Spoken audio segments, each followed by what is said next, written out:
invité du jour, Jean-François Faure, président fondateur de aucoffre.com, une plateforme d'achat et de vente d'or et de métaux précieux. Bonjour Jean-François. Alors avec vous ce matin, on évoque les pièces d'or à cours légal et leur intérêt pour les investisseurs. Alors on va commencer tout d'abord. Pourquoi crée-t-on encore des pièces d'or chaque année et pour qui ?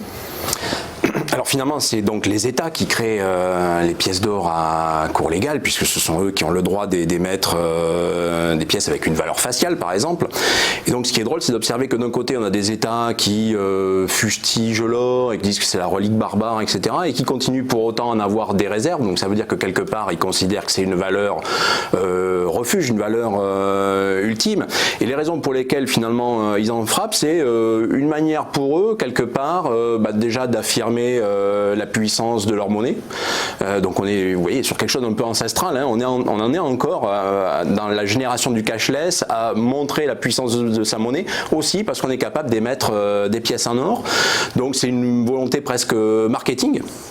Ça permet aussi de montrer le savoir-faire de nos monnaies qui justement savent frapper ce genre de pièces, donc avec souvent de très beaux designs, donc qui sont des exploits de designers. Donc nous par exemple en France on a la monnaie de Paris qui sait parfaitement faire ce genre de produits de très très belle qualité, et au final bien sûr on répond à une demande qui est celle des investisseurs, donc qui souhaitent accumuler de l'or et donc pourquoi pas sous forme de pièces, et des collectionneurs qui savent reconnaître les bonnes affaires.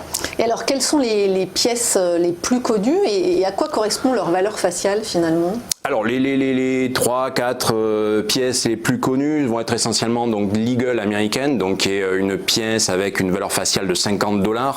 Alors c'est une pièce de 1 once, donc sa valeur intrinsèque est plutôt aux alentours de 1200-1300 dollars suivant le cours.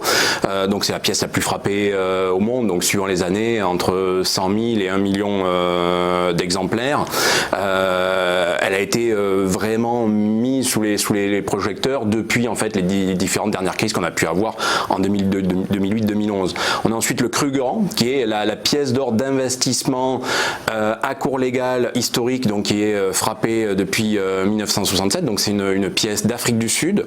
La particularité de cette pièce, donc qui est un peu rouge parce qu'il y a un alliage en cuivre en plus de l'or, donc qui est pas nécessairement très belle, mais en tout cas qui est une pièce extrêmement reconnue mondialement et malheureusement aussi beaucoup copiée. Sa particularité, c'est que en Afrique du Sud, l'once d'or est un cours légal.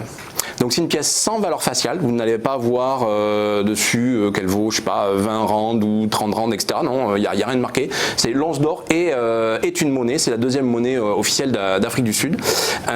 Et puis vous avez les Maple Leaf, donc comme le nom l'indique, sont des pièces canadiennes.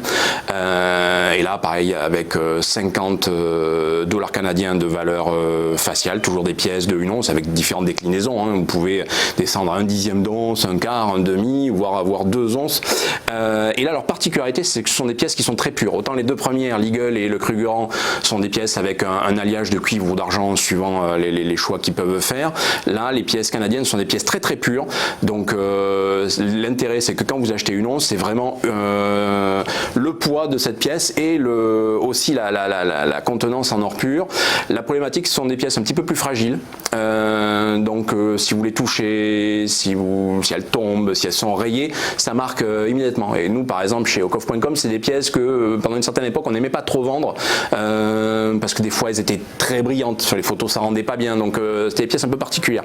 Depuis ils se sont améliorés et donc on a cette pure qualité avec en plus un très beau design. Alors la véritable valeur de ces pièces, c'est finalement lié au poids en or, à sa teneur en or, ou il y a effectivement, vous venez de le dire, si elles sont rayées, à ce moment-là elles perdent un peu de valeur, ou en fonction du nombre de pièces qui sont émises chaque année?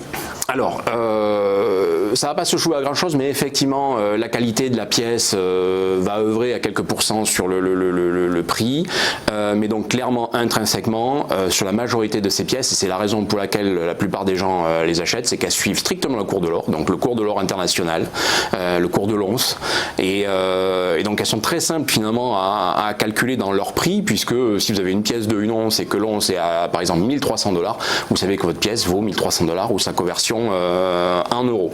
Donc ce marché de l'or qui est en fait de manière assez étonnante un marché qui est basé finalement sur le cours de l'or papier.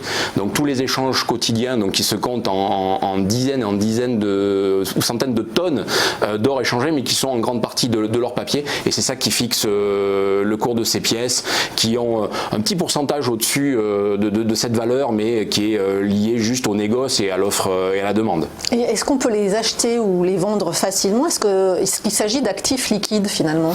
Alors oui, ce sont des actifs très liquides parce que le marché de l'or est aujourd'hui dans l'univers des marchés financiers, dans les 5 marchés financiers les plus liquides au monde. C'est quelque chose qu'on a un peu tendance à oublier, mais si vous prenez ne serait-ce que la place de Londres, c'est 40 milliards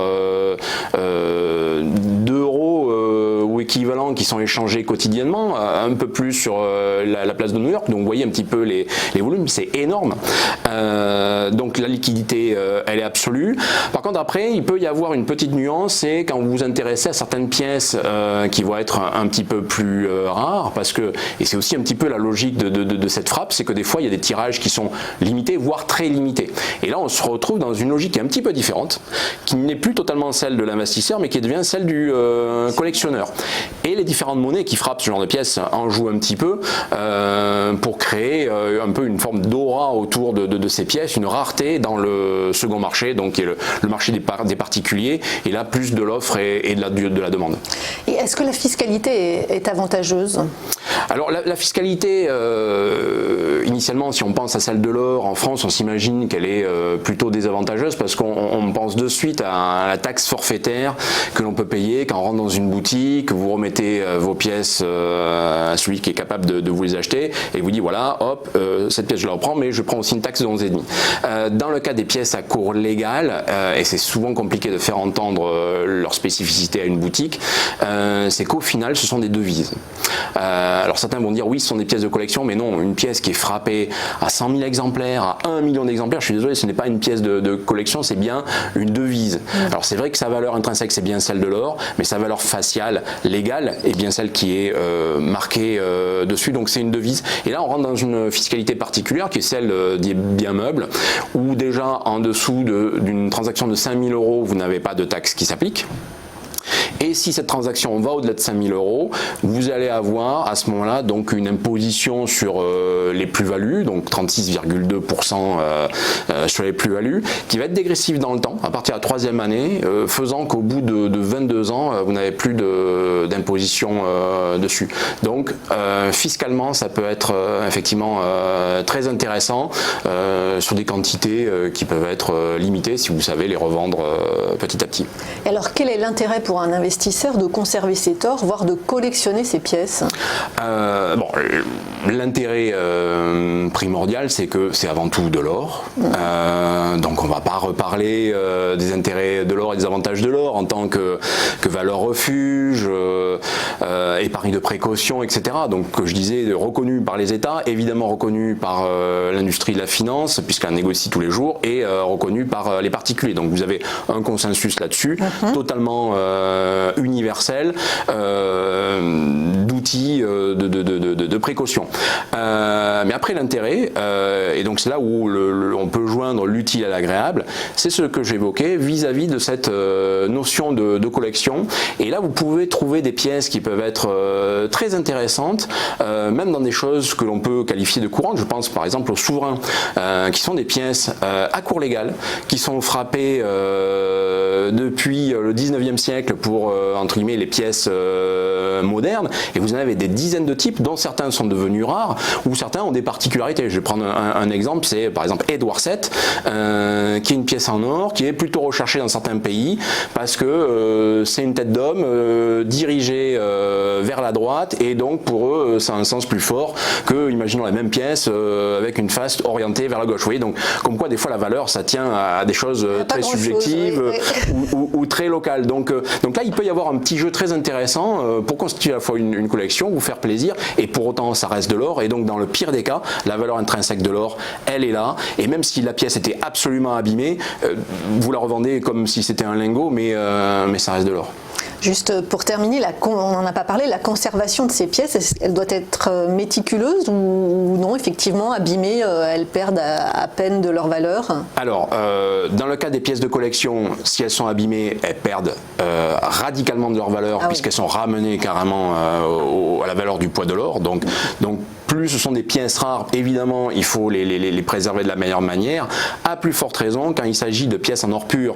Donc je parlais tout à l'heure des Maple Leaf canadiennes, mais vous en avez d'autres, certaines pièces australiennes ou certaines pièces chinoises qui des fois sur certains tirages peuvent être, vous pouvez en avoir même pas 500 ou un millier. Là il faut faire extrêmement attention, donc les mettre dans des blisters, des étuis, des écrins, les manipuler sur la tranche et jamais à plat. Comme des bijoux. Oui, exactement, comme des bijoux. Il faut vraiment y apporter le même soin.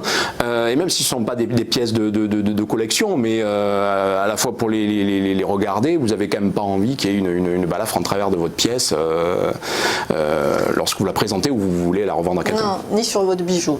Clairement, c'est exactement pareil. Juste pour terminer, est-ce que selon vous, dans le cadre d'un portefeuille, l'or a-t-il encore un statut de valeur refuge aujourd'hui?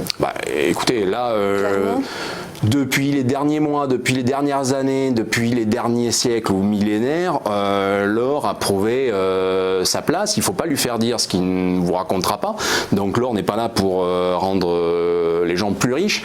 Par contre, on sait que systématiquement, il les a aidés à devenir moins pauvres qu'ils ne l'étaient dans certaines crises. Donc, ok, les performances passées ne vont pas présumer des performances futures, mais 2008, 2011, on se souvient des crises graves que l'on a pu connaître, l'or était là et quand vous en aviez, vous pouviez à ce moment-là le revendre et essayer ou en tout cas même carrément équilibrer les pertes que vous pouviez avoir eues sur d'autres actifs. Merci beaucoup Jean-François Faure, je le rappelle, vous êtes président fondateur de aucoffre.com.